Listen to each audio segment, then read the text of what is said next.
नमस्ते। आज के इस बेहतरीन मास्टर क्लास में सभी का बहुत बहुत स्वागत है। आज हम जिस विषय पर चर्चा करने वाले हैं ना, वो सीटेट यानी शिक्षक पात्रता परीक्षा की बिल्कुल जान है।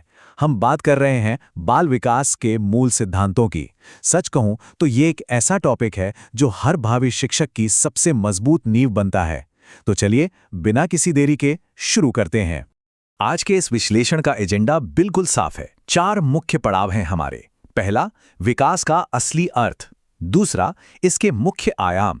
तीसरा, इसे याद रखने की एक बहुत ही आसान मेमोरी ट्रिक। और चौथा, एमसीक्यू अभ्यास और टेस्ट।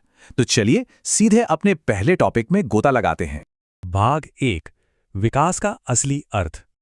अब देखिए, विकास या डेवलपमेंट ये शब्द सुनते ही अक्सर दिमाग में आता है कि बस उम्र बढ़ गई या कद लंबा हो गया, राइट? लेकिन नहीं, विकास वास्तव में जन्म से लेकर जीवन भर चलने वाली एक निरंतर और क्रमबद्ध प्रक्रिया है। ये कोई रातों रात होने वाला जादू नहीं है। इसमें हमारी सोच, समझ, व्यवहार, भाषा और यहाँ तक कि हमारी भावनाओं में आने वाले गुणात्मक और मात्रात्मक दोनों तरह के बदलाव शामिल होते हैं। इसे थोड़ा और आसान भाषा में समझते हैं। शारीरिक वृद्धि और एक संपूर्ण बदलाव के बीच ना एक बहुत बड़ा अंतर होता है। एक तरफ है सिर्फ लंबाई या वजन का बढ़ना, जिसे हम फिजिकल ग्रोथ कहते हैं, जैसे बच्चे का चलना सीखना। लेकिन दूसरी तरफ है सर्वांगीण परिवर्तन या ओवरऑल चेंज, जहां बच्चा सिर्फ चलना ही नहीं सीखता, बल्कि वो सोचना, समझना और दूसरों के साथ सही तरह से व्यवहार करना भी सीखता है। और सच मानिए, असल मायनों में यही सच्चा विकास है। भाग 2, विकास के मुख्य आयाम। अब बात करते हैं उन पिलर्स की जिन पर यह पूरा विकास टिका है। पूर्ण विकास के 6 मुख्य स्तंभ होते हैं: शारीरिक विकास, संज्ञानात्मक विकास, भाषा विकास, सामाजिक विकास, भावनात्मक विकास और नैतिक विकास। ये 6 के 6 आयाम ना एक साथ मिलकर काम करते हैं, बिल्कुल एक पजल के अलग अलग टुकड़ों की तरह, जो मिलकर एक बच्चे के संपूर्ण व्यक्तित्व का निर्माण करते हैं। चलिए एक एक करके इन पर नजर डालते हैं। सबसे पहले आता है शारीरिक विकास। इसका सीधा सा मतलब है शरीर में होने वाले वो बदलाव जो हमें साफ साफ दिखाई देते हैं, जैसे बच्चे की लंबाई बढ़ना, वजन बढ़ना या मांसपेशियों का विकास। इसका सबसे क्लासिक उदाहरण क्या है? एक छोटे बच्चे का धीरे धीरे लड़खड़ाते हुए चलना सीखना और फिर एक दिन अचानक से दौड़ने लगना। अब आते हैं दूसरे आयाम पर, और इस स्लाइड की जो सबसे दिलचस्प बात है वो ये है कि संज्ञानात्मक विकास सीधा हमारे दिमाग की ताकत से जुड़ा है। यह हमारे सोचने, समझने, तर्क करने और किसी भी समस्या को सुलझाने की दिमागी क्षमता है। मतलब जब कोई बच्चा अचानक से दुनिया भर के सवाल पूछना शुरू कर दे या नई नई चीजों को पहचानने लगे, तो समझ जाना चाहिए कि उसका संज्ञानात्मक विकास बहुत तेजी से हो रहा है। तीसरा स्तंभ है भाषा विकास। यह हमारे आपस में जुड़ने और बात करने का सबसे बड़ा माध्यम है। इसके अंदर बोलने, सुनने, पढ़ने और लिखने की क्षमता का विकास आता है। हम सभी को वो पल याद होता है ना, जब एक छोटा बच्चा पहली बार कुछ सुनता है और फिर कोशिश करके अपना पहला शब्द बोलता है, जैसे माँ या पापा। बस वहीं से इस भाषाई विकास की असली नींव रखी जाती है। इसके बाद नंबर आता है सामाजिक विकास का। देखिए, हम इंसान एक सामाजिक प्राणी है, राइट?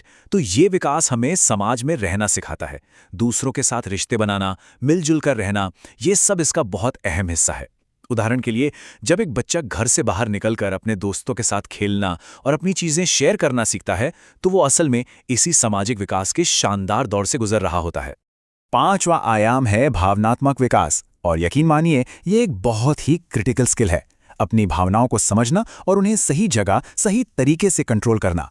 एक बच्चा धीरे धीरे ये सीखता है कि उसे अपनी खुशी, अपना गुस्सा या अपना दुख कब और कैसे एक्सप्रेस करना है। असल जिंदगी में ये स्किल जीवन भर काम आती है। और हमारा आखिरी 6ठा स्तंभ है नैतिक विकास। सरल शब्दों में कहें तो सही और गलत के बीच फर्क करने की समझ। जैसे जैसे बच्चा बड़ा होता है, वो सच बोलने की अहमियत समझता है। वो घर के, स्कूल के या समाज के नियम कायदों का पालन करना सीखता है। और सच तो ये है कि यही नैतिकता आगे चलकर उसके पूरे चरित्र, उसके कैरेक्टर को आकार देती है। भाग 3, आसान मेमोरी ट्रिक। अब परीक्षा के दबाव में इतने सारे पॉइंट्स एक साथ याद रखना थोड़ा मुश्किल हो सकता है ना? इसलिए चलिए इसे याद रखने की एक बहुत ही कमाल की और अचूक ट्रिक देखते हैं। बस इस एक छोटे से फॉर्मूले को दिमाग में बिठा लेना है: शा, सन, भा, सा, भा, ने। जी हां, एक बार फिर से दोहराते हैं: शा, सन, भा, सा, भा, ने। शा से शारीरिक, सन से संज्ञानात्मक, भा से भाषा, सा से सामाजिक, भा से भावनात्मक और नै से नैतिक। बस इस एक छोटी सी ट्रिक से पूरे के पूरे 6 आयाम एकदम चुटकियों में याद हो जाएंगे। भाग 4 MCQ अभ्यास और टेस्ट।